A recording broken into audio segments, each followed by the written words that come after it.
Assalamualaikum warahmatullahi wabarakatuh. Selamat datang kembali di Rujak, Ruang Pajak.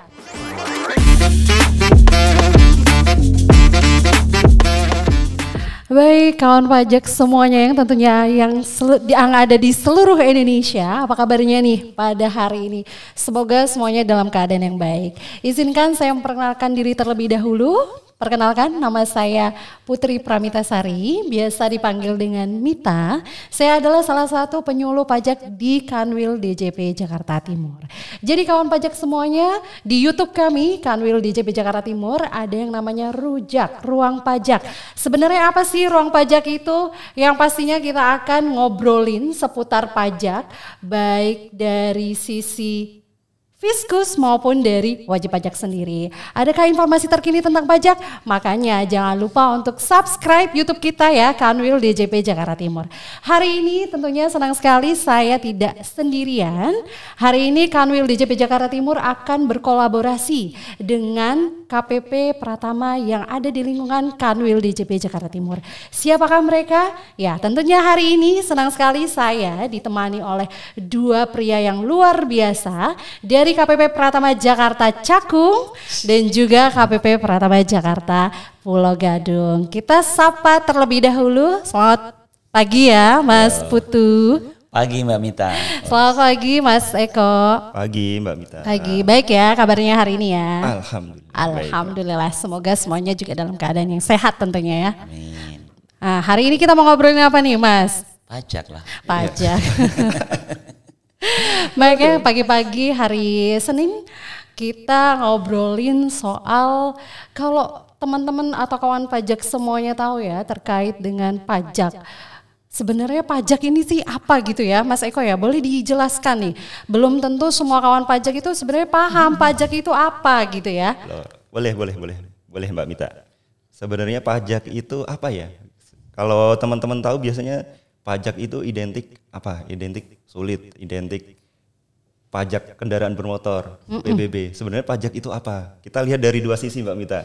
Ada sisi ekonomis, ada sisi secara hukum. Jadi secara ekonomis itu sebenarnya pengalihan kekayaan dari individu atau swasta ke publik.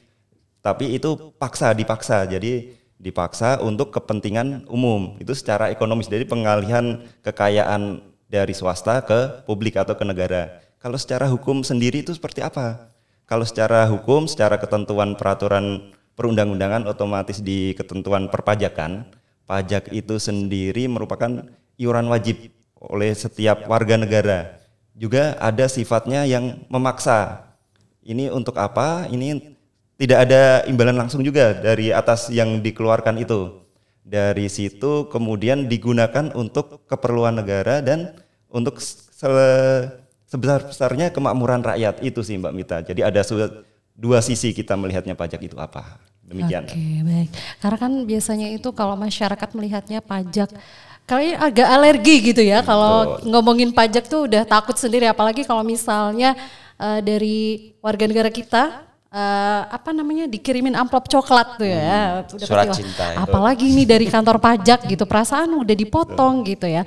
Tapi sebenarnya kan pajak kita di sini mau berbicara terkait dengan pajak itu sendiri itu seperti apa supaya kita sendiri paham gitu ya bahwa tidak semenakutkan itu gitu pajak gitu ya. Kalau kita nggak ngerti, menebak-nebak ya kan, malah pikirannya tuh kemana-mana gitu ya. Makanya kami hadir di sini untuk memberikan informasi kepada kawan pajak sekalian sebenarnya pajak itu apa sih. Nah tadi sudah disampaikan nih Mas Putu oleh Mas Eko bahwa pajak itu adalah merupakan iuran yang sifatnya memaksa diatur oleh undang-undang sebenarnya untuk kemakmuran rakyat juga gitu ya.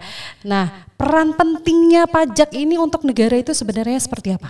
Jadi ini ke saya kan ya. Ya tentu. Jadi pajak itu seperti ini, contoh sederhananya ke teman-teman kawan pajak ya. Kalau kita di lingkungan misalnya RT, lingkungan bayar sampah, kan kita mesti membayarkan untuk yang kita pakai kan, terasa gitu. Sebenarnya pajak itu seperti itu. Kalau lebih luas ya negara ternyata kan keperluannya lebih banyak kan. Gitu. Jadi sebenarnya pajak itu bukti kita cinta dengan negeri kita gitu. Jadi kalau kita ngerasa memiliki, kita cinta, pasti kita kan akan menyisihkan itu, dan negara sangat membutuhkan itu. Kalau kata Doel Sumbang itu kan, kalau pajak itu cinta ya, kalau Doel Sumbang kan cinta itu anugerah. Maka berbahagialah gitu. Jadi kalau nggak ada pajak nggak bahagia kita. Makanya penting banget peran. Pemerintah perlu sekali untuk itu karena kebutuhan kepentingan nasional ya, pelayanan publik, sekolah, semua kan dari pajak. Gitu. Dan juga pajak itu kan merupakan sumber penerimaan dari negara ya Mas ya. Itu 80% loh katanya Mbak. 80%. Jadi kalau kita bayar pajak kita juga sudah turut serta gitu ya. Membela negara pastinya ya, untuk kemakmuran rakyat tentunya.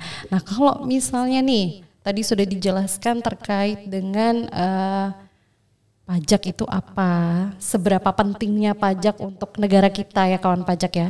Nah sekarang kadang itu orang kan kalau kita di luar gitu ya, tidak di dalam kantor nih, suka ada yang bertanya gitu, terus yang bayar pajak itu siapa? Gitu. Kategorinya itu seperti apa? Siapakah mereka yang harus membayar pajak? Kadang kan apalagi sekarang gitu ya, adanya NIK menjadi NPWP gitu. Masa bayi baru lahir sudah harus membayar pajak gitu ya. Nah itu bagaimana tuh? Siapakah yang harus membayar pajak? Ya.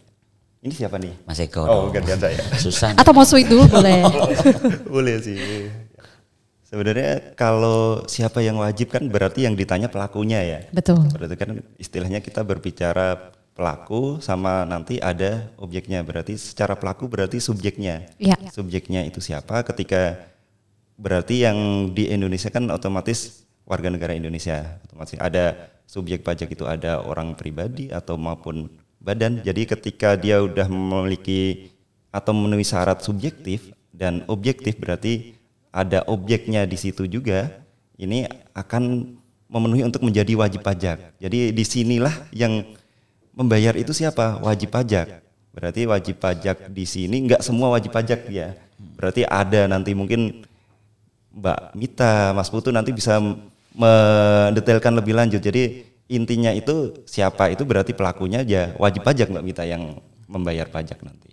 Oke, jadi ini kawan pajak ya, yang harus membayar pajak adalah wajib pajak. Nah, wajib pajak itu ada siapa aja nih Mas Putu? Iya. Boleh. Jadi pertama mungkin orang pribadi, masing-masing kita ini kan ya wajib pajak kan. Ketika subjek pajak ya, wajib kita subjek pajak. Ketika kita memiliki penghasilan seperti yang disampaikan Mas Eko, berarti jadi wajib pajak. Ini orang pribadi itu salah satunya orang pribadi.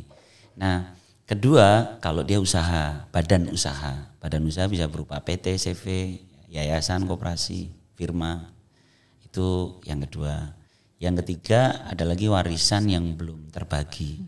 Jadi kalau ada seorang pengusaha meninggal misalnya, kemudian warisannya belum dibagi ke ahli waris, tapi usahanya masih jalan. Nah berarti itu adalah wajib pajak. Jadi dia bagian dari yang masih tetap harus menyelesaikan pajaknya. Kemudian nanti berakhirnya sampai dengan dibagikan. Ada lagi sebenarnya bentuk usaha tetap. Bentuk usaha tetap, tapi itu sebenarnya perlakuannya seperti badan. Ya, bentuk usaha tetap ketika ada perwakilan, ada beberapa jenisnya ya, saya pikir terlalu detail itu ya. Mungkin itu Mbak Mita.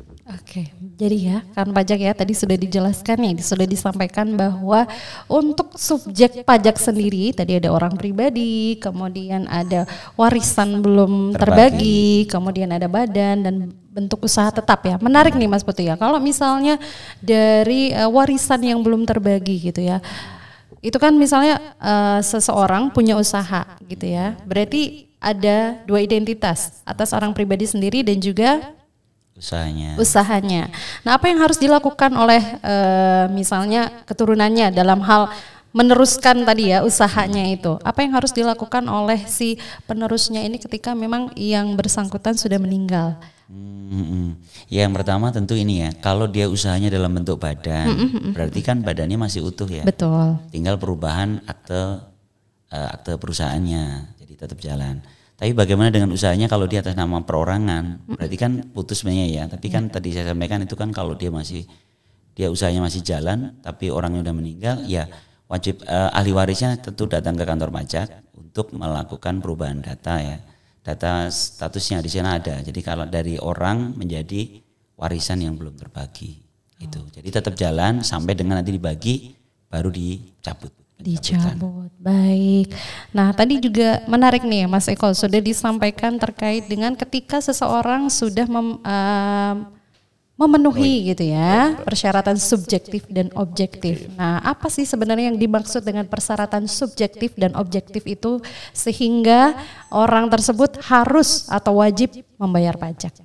Secara subjektif berarti kan udah memenuhi ketentuan perundang-undangan ya. Ada kalau untuk perpajakan sendiri mungkin kita bisa mundur lagi istilahnya, untuk di perpajakan sendiri kan diatur di ketentuan umum dan tata cara perpajakan di KUP istilahnya.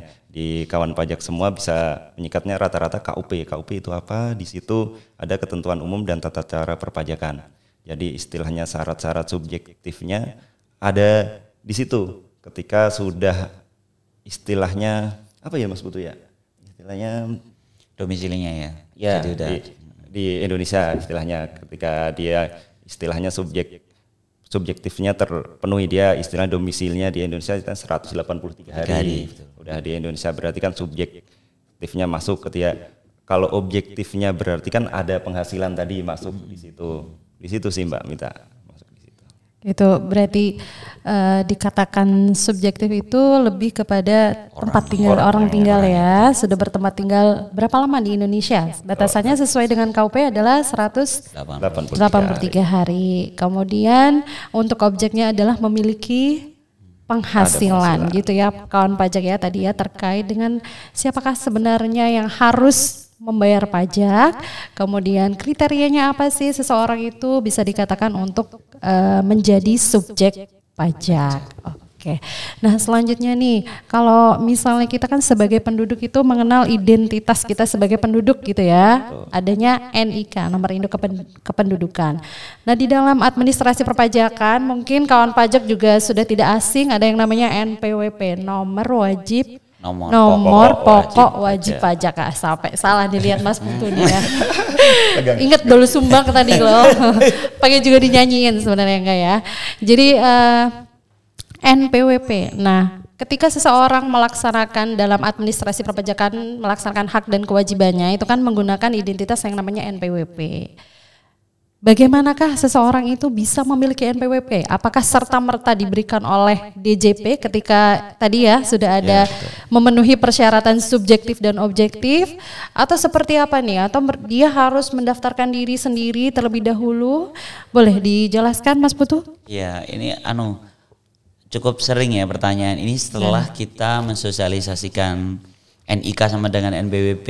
Jadi ternyata kawan pajak ini banyak yang berpikir bahwa kalau NIK adalah NPWP, berarti saya lahir sudah punya NPWP dong. Nah, gitu. So, itu kayaknya harus diluruskan. Jadi NIK sama dengan NPWP itu maksudnya nomor pokok wajib pajak yang 15 digit itu jadi nomor induk pegawai. Angkanya itu pakai itu gitu. Tapi ya tetap aja kalau subjek pajak, kalau kawan pajak mau punya NPWP artinya harus daftar dulu. Nah, tapi jangan berpikir mendaftarkan NPWP itu sulit. Ya, sekarang itu enak sekali lewat irek.pajak.go.id, betul ya Pak? Itu enak banget. Tinggal klik itu muncul, nanti validasinya dengan NIK kita masukkan. Kalau NIK kita valid itu tersinkronisasi, langsung nggak perlu ada lampiran dan sebagainya, otomatis masuk. Jadi gampang banget. Saya pikir kalau mau ngedaftar, nanti kalau sudah daftar, nah dia baru menjadi ber-NPWP dan NPWP-nya nomor NIK gitu. Gitu ya. Takutnya salah komunikasi kan Mbak. Orang mikirnya mesti, wah pemerintah nakal banget nih, masuk kita baru lahir aja langsung jadi NPWP gitu. Langsung suruh bayar pajak ya. Karena kan memang bayi lahir ketika didaftarkan di nomor KK itu kan sudah ada NIK-nya gitu ya. Nah, dengan adanya PMK 112 ini kan yang nantinya NIK menjadi NPWP gitu ya. Kalau memang di luar gitu ya, di masyarakat memang ada paradigma seperti itu Mas.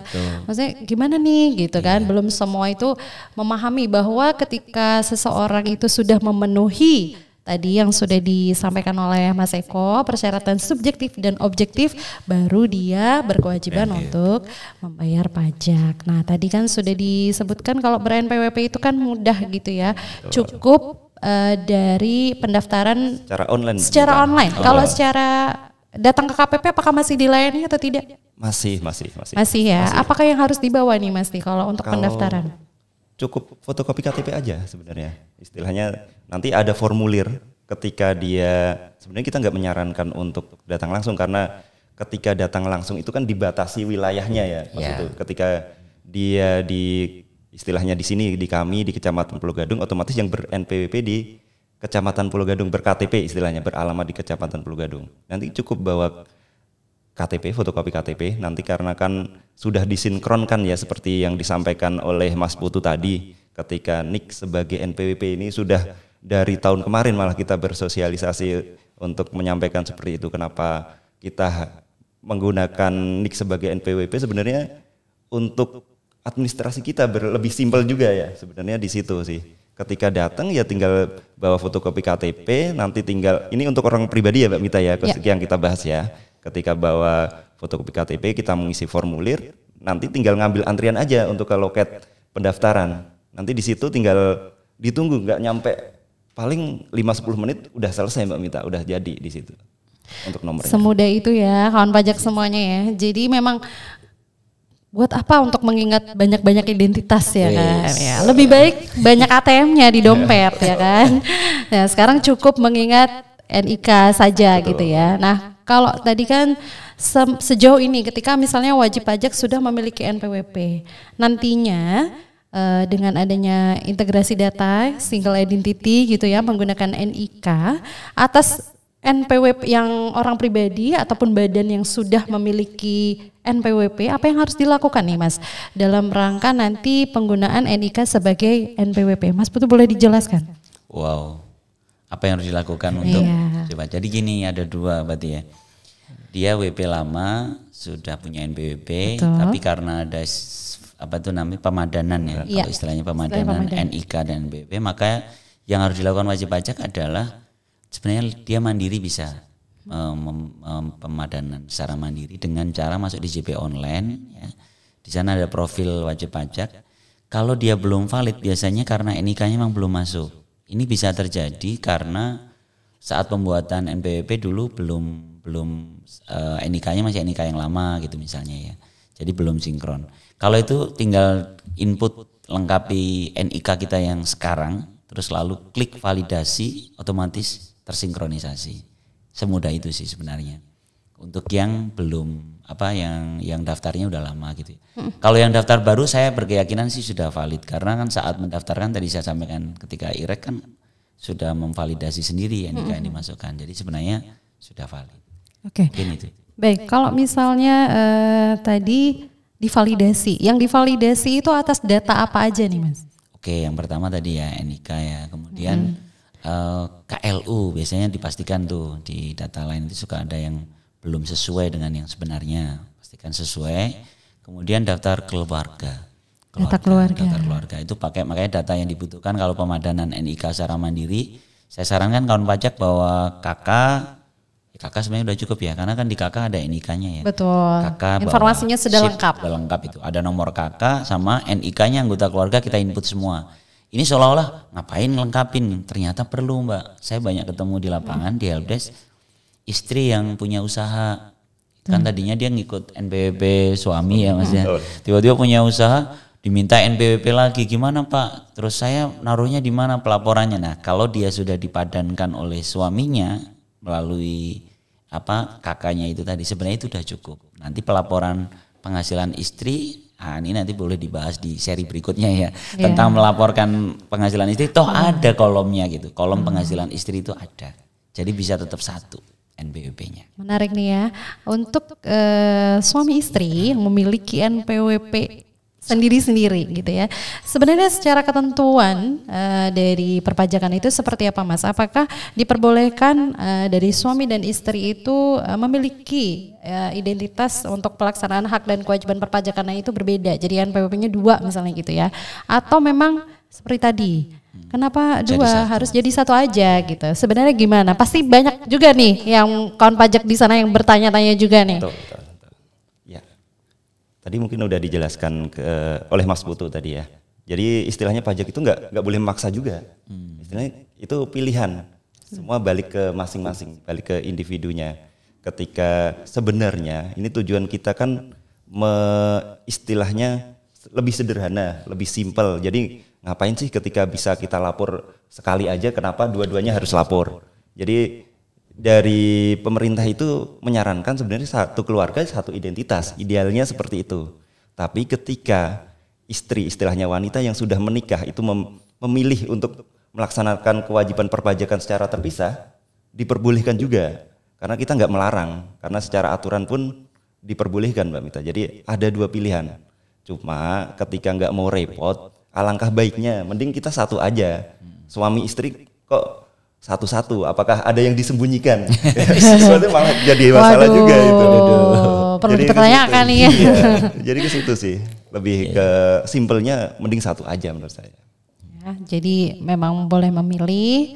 Yang tadi sudah dijelaskan oleh Mas Eko ya, tidak perlu ada yang ditutup-tutupi. Bapak-bapak kepada istrinya juga jangan ada yang ditutup-tutupi ya. Penghasilan suami adalah penghasilan istri, waduh, susah. Susah ya kalau kayak gitu ya. Harus punya uang laki-laki di sini. Baik, jadi tadi ini kawan pajak nih ya, bahwasanya memang terkait dengan NIK menjadi NPWP ini di luaran sana luar biasa, cukup seru ya.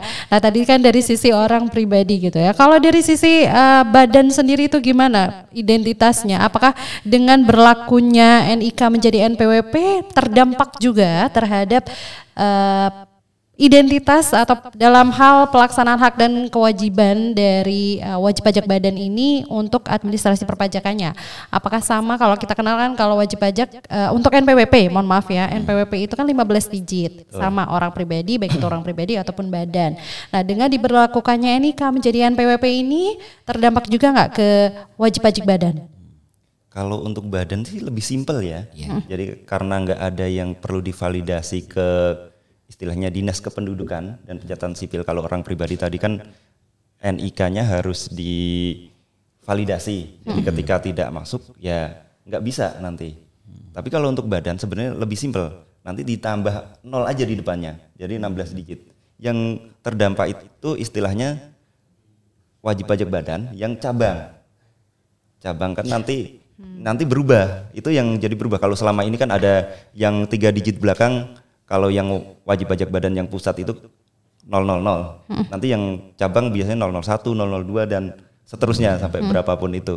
Nanti istilahnya kalau yang cabang itu pakainya NITKU, nomor identitas tempat kegiatan usahanya di situ. Di situ sih, Pak. Oke, jadi kalau yang 0 ditambahkan 0 itu apakah mereka menambahkan sendiri atau default dari Direktorat Jenderal Pajak, Mas? Sebenarnya secara sistem nanti otomatis akan otomatis ya. Otomatis. Kalau untuk NITKU-nya, NITKU untuk cabang-cabangnya apakah memang default dari DJP atau nanti seperti apa? Ya. Dari dari Direktorat Jenderal Pajak ya. Ya nggak bisa bikin sendiri sih nanti. Betul. Nanti malah angkanya kayak ada yang milih kayak nomor-nomor cantik. Yeah. Gitu. Hoki ya, kembangan hoki. Jadi ya kawan pajak ya, terkait dengan pemadanan NIK menjadi NPWP ini, bahwasanya kalau untuk orang pribadi silakan dicek kembali DJP online-nya. Kemudian tadi sudah dijelaskan oleh Mas Putu untuk bisa meng-cross check kembali profilnya ya Mas Putu ya, data utamanya, data keluarganya, KLU-nya terkait dengan usahanya itu apa, atau sebagai pekerja swasta atau PNS dan lain sebagainya. Nah terkait dengan untuk wajib pajak badan, silakan dipastikan kembali terkait dengan alamatnya, kemudian KLU-nya gitu ya. Terus kalau untuk NITKU nanti akan diberikan nomor ya dari Direktorat Jenderal Pajak ya. Nah kalau untuk wajib pajak badan ini nantinya kalau sebelumnya di NPWP 15 digit akan menjadi 16 digit, sedangkan untuk NITKU-nya atau untuk cabang-cabangnya nanti akan diberikan default urutan gitu ya Mas ya, 1, 2, ada 22 digit ya kalau nggak salah ya. Dengan digit terakhir itu adalah urutan tempat cabangnya, seperti itu ya kawan pajak ya.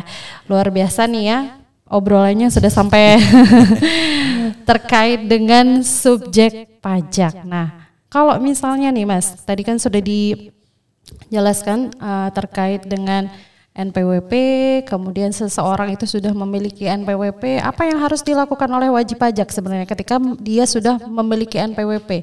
Biasanya kan keperluan dalam hal mendaftarkan diri sebagai wajib pajak gitu ya, karena mendapatkan pekerjaan. Biasanya dari HRD-nya diminta nih nomor NPWP-mu mana gitu ya, baru dia uncung-uncung datang ke kantor pajak. Atau bisa juga sekarang kan sistemnya sudah online ya kawan pajak, semudah itu. Cukup dengan menggunakan handphone atau PC yang sudah terkoneksi dengan internet, kawan pajak semuanya bisa langsung mendaftarkan diri untuk mendapatkan NPWP. Nah, tadi sampai mana ya? Lupa. Apalagi yang harus dilakukan Apa yang wajib harus pajak? dilakukan oleh wajib pajak ketika sudah memiliki NPWP? Karena terkadang kalau misalnya di luaran sana nih Mas, ketika sudah memiliki NPWP ya sudah gitu. Jadi apa ya, tidak tahu esensinya sebenarnya ini tuh digunakan untuk apa saja gitu. Silakan. Kalau Mbak Minta, kalau saya suka sama istilah DHBL kalau singkatannya, DHBL gitu. Jadi wajib pajak itu daftar, hitung, bayar, lapor. Jadi sebenarnya 4 itu. Jadi mungkin kalau sudah daftar berarti dia punya kewajiban berikutnya adalah hitung pajaknya, bayar, lapor. Kalau dia karyawan, saya ngitung pajak apa kan gitu. Nah itu diserahkan ke kantor kan, tapi tetap ada yang ngitung. Bahkan termasuk di store kan nanti mungkin dipotong, atau mungkin kalau dia usaha sendiri dibayar di store kan, habis itu lapor. Jadi ada yang lainnya selain daftar. Walaupun nanti belum tentu si wajib pajak itu daftar lalu punya pajak terutang. Tapi masalahnya kan tergantung nanti usahanya ya. Ini kayaknya kembali ke sequel serial berikutnya nanti. Ya, boleh lah ya. biar mancing kawan pajak penasaran. Ya pastinya ya. Jadi karena memang sistem perpajakan di Indonesia ini kan menggunakan self assessment ya Mas ya. Betul. Jadi kawan pajak jangan lupa kalau misalnya sudah dapat, kalau biasanya yang untuk pekerja itu kan dapat yang namanya bukti potong ya. Nah itulah yang nantinya kawan pajak harus laporkan. Jadi sebenarnya kalau pelaporan pasti sudah tidak asing lagi untuk kawan pajak semuanya ya. Kita kenal dengan istilah SPT ya Mas ya, surat pemberitahuan. Sebenarnya sejauh apakah SPT ini penting untuk dilaporkan gitu. Jadi apa sih sebenarnya kenapa aku harus lapor? Biasanya kan kalau untuk WP kan suka nanya gitu ya. Kenapa sih aku harus lapor? Padahal kan aku juga sudah dipotong gitu ya. Setiap bulannya sudah dipotong oleh pemberi kerjanya. Dan pemberi kerjanya pun sudah lapor. Kenapa aku harus lapor lagi gitu? Istilahnya gimana? Silakan Mas. Ya, ini pertanyaan yang sering ditanyakan yang kita temui juga. Bahkan baru nih semalam gitu. Di istilahnya kongko-kongko RT gitu. Oh ada gitu itu. ya. Ini gimana sih pemerintah nih? Kita udah punya NPWP, masih disuruh lapor juga. Udah kerja, udah dipotong, ntar taunya itu kebanyakan lapor itu suruh bayar. Iya betul. Mikirnya seperti itu Mbak Mita. Ternyata kan enggak seperti yang disampaikan Mas Putu tadi. Proses bayar itu terjadi ketika memang ada pajak terutang yang harus dibayar setelah dihitung tadi kan. Terus kenapa sih wajib lapor? Karena tadi yang disampaikan Mbak Mita tadi, kita kan menganutnya self assessment ya, seperti itu. Jadi istilahnya untuk pertanggungjawaban juga, istilahnya pertanggungjawaban di situ untuk pelaporannya. Nanti kan kita di sini juga istilah pelaporan itu yang pertama nih, yang pertama kenapa wajib lapor itu karena memang amanat dari undang-undang. Itu yang kita nggak bisa mengelak di situ. Tapi lebih jauh lagi karena itu juga nanti untuk istilahnya untuk checks and balancing juga antara yang benar nggak sih yang dipotong oleh perusahaan seperti itu, nanti yang pas kita juga harus melapor. Ketika dilapor, yang dilapor oleh pegawainya seperti apa, ketika ada yang tidak sesuai, otomatis itulah fungsinya dari teman-teman dari petugas pajak, pegawai pajak untuk menagih bagi yang istilahnya yang sudah dipotong kepada karyawan itu, yang harus kita tagih ke kas negara di situ. Dan juga kenapa kita wajib lapor? Sebenarnya nanti ketika wajib lapor itu kan untuk tahunan ya. Biasanya kita dipotong, ada juga yang istilahnya bulanan. Jadi disetahunkan itu apakah benar? Nanti ketahuan ketika memang hanya karyawan, nanti statusnya kan di pelaporan ada 3 tuh. Ada istilahnya ada nihil, ada kurang bayar, taunya takutnya lapor itu takut kurang bayarnya biasanya itu. Tapi ada juga yang terlupakan di situ Mbak Mita dan Mas Utu. ada juga yang lebih bayar ketika memang yang sudah disetor itu lebih besar dari pajak terutangnya. Ini hak wajib pajak untuk meminta kembali, jadi dapat dikembalikan. Jadi tidak mungkin kita menzolimi lah istilahnya di situ. Demikian Mbak Mita. Ya, jadi sebenarnya kalau untuk terkait dengan pelaporan SPT ini bisa untuk cross check juga ya, dari sisi pegawai yang menerima penghasilan ini, benar nggak nih si pemberi kerja itu sudah memotong sekian dari penghasilan yang sudah kita terima, karena kan untuk bukti potong yang diberikan itu kan mengakumulasi seluruh jumlah penghasilan yang kita terima nih dari setiap bulannya itu berapa ya kawan pajak. Nah untuk komponen SPT sendiri ya, tidak hanya untuk melaporkan seberapa besar penghasilan yang kita terima dan juga sudah dipotong ya. Sebenarnya ada hal-hal lain ya yang sebenarnya informasi-informasi lain nih yang kawan pajak harus pahami, kenapa harus dilaporkan sendiri oleh wajib pajak. Kadang nih saya menemukan banyak di luaran sana terkadang lapor SPT nggak ngerti, tolong dong isiin. Nah yang kayak gitu itu sebenarnya gimana nih Mas? Boleh nih tanggapannya? Bagus banget Mbak Mita, karena komponennya nggak cuma penghasilan. Nah inilah yang membuat SPT itu harus dilaporkan sendiri. Kalau penghasilan kan si pemberi kerja ngasih bukti potong selesai. Tapi kan di situ ada harta. Nah, harta itu kan sensitif ya, itu kan wilayahnya kita personal yang tahu. Makanya harta itu menjadi penting dilaporkan. Dan kalau ini juga sering di helpdesk Pak ketemu kasus gitu, ditanyakan gitu ya. Oh kalau gitu gini Pak, kenapa harta harus dilaporkan? Apa hubungan harta dengan penghasilan? Nah, itu menjadi menarik bagi mereka karena ternyata kan itu mirip, karena kalau di badan kan kayak laporan keuangan gitu, harta itu neraca, penghasilan itu laba rugi kan. Tapi dalam versi mikro ke orang pribadi. Jadi menurut saya itu bagus sekali itu. Bisa jadikan bahan kalau kita ketemu WP, kenapa harus lapor? Ya karena ada unsur harta, dan harta itu yang tahu kita gitu. Iya. Jadi sebenarnya tidak perlu ada yang ditutup-tutupi ya, karena memang tugas dari pegawai pajak bukan itu ya, kawan pajak ya, bukan untuk mengorek-ngorek enggak gitu. Jadi sebenarnya apa yang memang harus diinformasikan silakan untuk diisi. Karena kan untuk pada dasarnya pelaporan SPT itu harus disampaikan secara jelas, lengkap dan benar ya, wajib pajak ya, kawan pajak semuanya. Jadi luar biasa nih obrolan kita pada pagi hari ini. Terima kasih sudah menemani saya tentunya ya, Mas Putu dan Mas Eko sudah meluangkan waktunya nih kawan pajak di sela-sela kesibukannya. Terima kasih sekali Mas sudah sama-sama Mbak Mita ngobrol ya di ruang pajak. Mungkin nanti next bisa lah ya ke YouTube-nya KPP Cakung apa Mas? Boleh diinformasikan supaya di-subscribe juga. Pajak Cakung. KPP Pajak Cakung ini jadi lupa. Iya kan lupa ya. Kawan pajak bisa nanti ya di-subscribe juga di channel YouTube-nya KPP Pratama Jakarta Cakung dan juga Pajak Pulau Gadung. KPP Pratama Jakarta Pulau Gadung. Terima kasih kawan pajak semuanya sudah mendengarkan obrolan kita pada pagi hari ini terkait dengan sebenarnya seberapa pentingnya pajak gitu ya. Kenapa kita harus tahu nih dan apa saja sih sebenarnya subjek pajak gitu. Nah untuk selanjutnya mungkin kita akan ada di episode selanjutnya bahas apa. Silahkan nantikan ya kawan pajak semuanya. Terima kasih dari saya Mita pamit. Wassalamualaikum warahmatullahi wabarakatuh. Terima kasih.